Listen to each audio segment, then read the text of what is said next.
പുൽപ്പള്ളി അമരക്കുനിയിലെ കടുവയുടെ ദൃശ്യം ന്യൂസ് മലയാളത്തിന്. തൃപ്പയിൽ വൈകിട്ട് പ്രദേശത്തുകൂടെ സഞ്ചരിച്ച വാഹനത്തിന്റെ ക്യാമറയിലാണ് കടുവയുടെ ദൃശ്യം പതിഞ്ഞത്.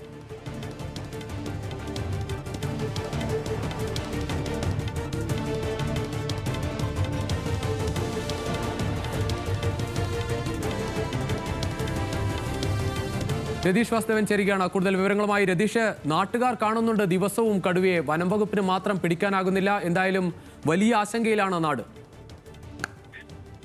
രുചിഷ്, തീർച്ചയായും ഈ ദൃശ്യങ്ങൾ വീണ്ടും ആശങ്ക ജനിപ്പിക്കുന്നതാണ്. കാരണം ഇന്ന് രാവിലെ മുതൽ കടുവയെ ആരും കണ്ടിരുന്നില്ല. ഡ്രോണിലോ മറ്റും പരിശോധനയിലോ ഒന്നും തന്നെ കടുവയെ കണ്ടെത്തിയില്ല, കടുവയുടെ സാന്നിധ്യം കണ്ടെത്തിയിരുന്നില്ല.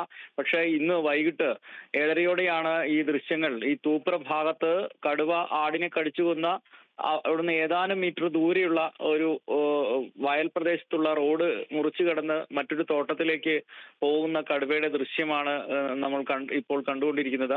എന്തായാലും ഈ കടുവ കൃഷിഭൂമിയിൽ നിന്ന് പോയിട്ടില്ല എന്ന നിഗമനം മാത്രമാണ് വനം വകുപ്പിന് നൽകാൻ കഴിഞ്ഞത്. നേരിട്ട് അവരുടെ ഡ്രോണിലോ മറ്റു പരിശോധനകളിലോ ഒന്നും തന്നെ ഇന്ന് പൂർണ്ണമായും കടുവയുടെ ദൃശ്യം പതിഞ്ഞില്ല, കടുവയുടെ സാന്നിധ്യം പതിഞ്ഞില്ല എന്ന് ഇരിക്കെയാണ് ഇപ്പോൾ രാത്രിയോടെ ഈ കടുവയുടെ ദൃശ്യങ്ങൾ, കടുവയുടെ സാന്നിധ്യം സ്ഥിരീകരിച്ചുകൊണ്ട് തൂപ്ര ഭാഗത്ത് കടുവയുണ്ട് എന്ന് സ്ഥിരീകരിക്കുന്ന നേരിട്ട ദൃശ്യങ്ങൾ ലഭിച്ചിട്ടുള്ളത്. ഇപ്പോൾ തന്നെ വനം വകുപ്പ് ആ പ്രദേശത്തെത്തി തെരച്ചിൽ ആരംഭിച്ചു കഴിഞ്ഞു. പ്രദേശത്ത് ഇപ്പോൾ അഞ്ച് കൂടുകൾ സ്ഥാപിച്ചിട്ടുണ്ട്. ഇരകളെയൊക്കെ ഒരുക്കി വെച്ചുകൊണ്ടുള്ള 5 കൂടുകൾ സ്ഥാപിച്ചിട്ടുണ്ട്. 32 ക്യാമറ ട്രാപ്പുകൾ സ്ഥാപിച്ചിട്ടുണ്ട്.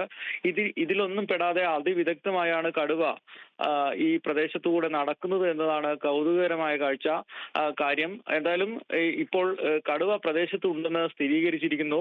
മാത്രവുമല്ല, കടുവ ക്ഷീണിതനാണെന്ന ചിത്രങ്ങളിൽ തന്നെ കാണാം. അത് ഒരു വേഗത്തിൽ സഞ്ചരിക്കാൻ പോലും കഴിയാത്ത തരത്തിൽ ഉള്ള ഒരു ആരോഗ്യസ്ഥിതി കടുവയ്ക്കുണ്ട്. അത്തരം ഒരു നിഗമനം വനം വകുപ്പും എത്തിയിരുന്നു. കാരണം ദിവസങ്ങളായി ഈ കടുവ തീറ്റയെടുത്തിട്ടെന്ന് മനസ്സിലാക്കാൻ സാധിക്കുന്നത്.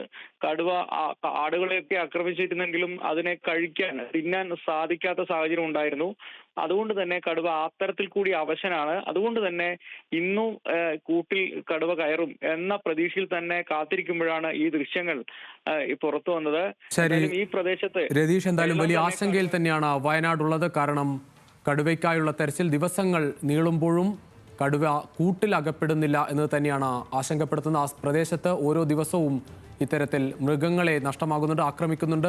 നാട്ടുകാർ പലയിടത്തായി കടുവയെ കാണുന്നുമുണ്ട്. എന്തായാലും ആശങ്കയിൽ തന്നെയാണ് വയനാടുള്ളത്.